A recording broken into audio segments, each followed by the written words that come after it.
back to work, a bad day happened. I found a lot of cockroaches, a lot of rodents. On my way home driving, I said, this is my life. My life is this. This is my life. I'm not that smart. I'm depressed. I have a horrible life. I have these two guys, one guy that, so I became this 297-pound person because it became my body armor. Yeah. Because the inside was a fragile, weak, insecure kid. So I put this big man around it. So when people looked at me, I intimidated them. I scared them. But if they knew the real me, just a little punk. Yeah. I was a little punk kid in a 24-year-old guy's body. So I knew that.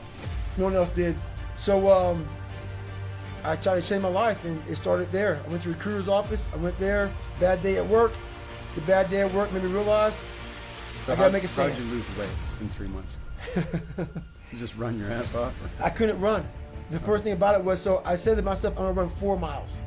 My first run out the gate, I'm gonna run 4 miles. I ran a mile. I ran a quarter of a mile, walked home, sat on the couch depressed. I said, man, there's no way I can do this. But what I realized though is I wasn't gonna give up, because I already given up a million times. And I thought about how would I feel at 50 years old if I gave up now. I mean, not to have, so I kept all this stuff in my mind. And basically, I started becoming obsessed. I slowly, it didn't happen that night on the couch. Right.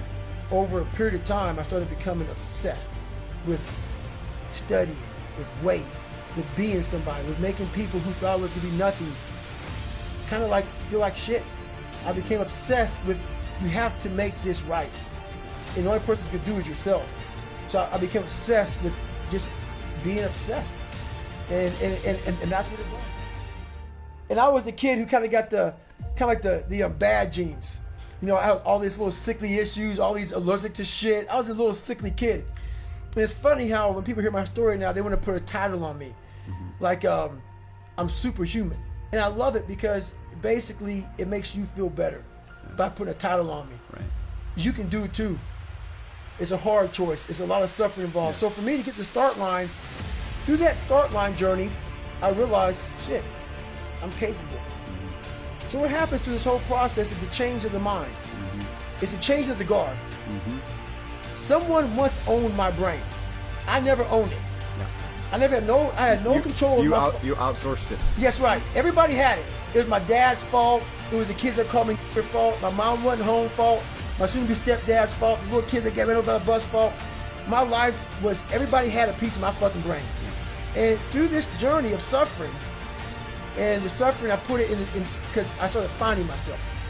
I started, oh no, I'm taking this fucking back from me. This part of my brain is mine now. I started puzzling back this piece of my brain. And through that, I grew confidence.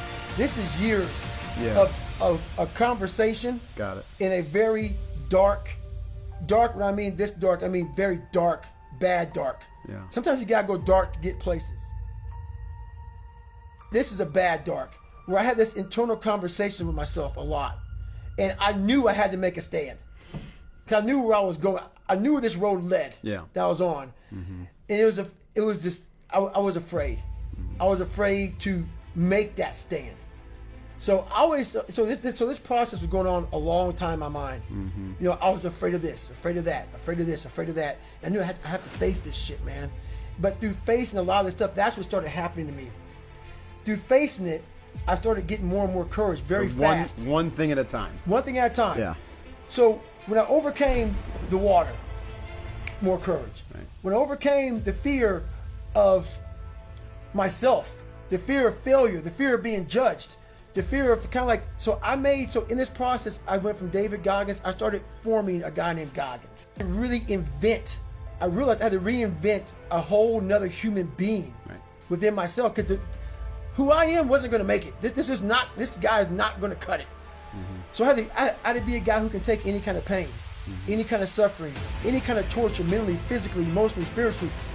I had to have the people who, I had to visualize everybody that called me. You have to be in a room of people like this. I had to make up these things in my mind, the things I had to overcome. And I started callousing my mind through a process, and it basically started with working out. It started with working out. It started with doing, like, if it started raining outside, for instance, my mind would say, fuck that, man, I don't want to go run. If it was 3 o'clock in the morning, start raining outside, my mind said, Get up and go run. because I was fighting this other person. Everything I didn't want to do is what got me to where I'm at today. Every single thing. So where we find comfort, that's where I started getting scared.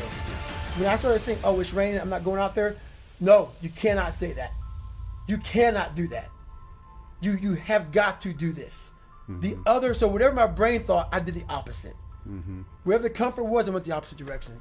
And over a period of time, boy, it calluses the shit out of your mind. You start to really develop a whole nother being.